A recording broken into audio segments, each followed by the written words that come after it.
Gonna work on the Sony DSC-HX90V camera. The issue with this is that there are dots in the image, especially on a white wall.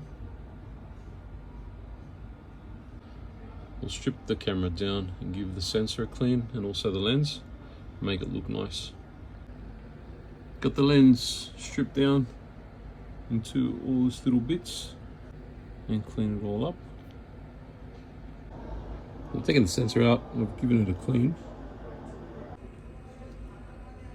Okay, get the camera back together. We'll give it a test.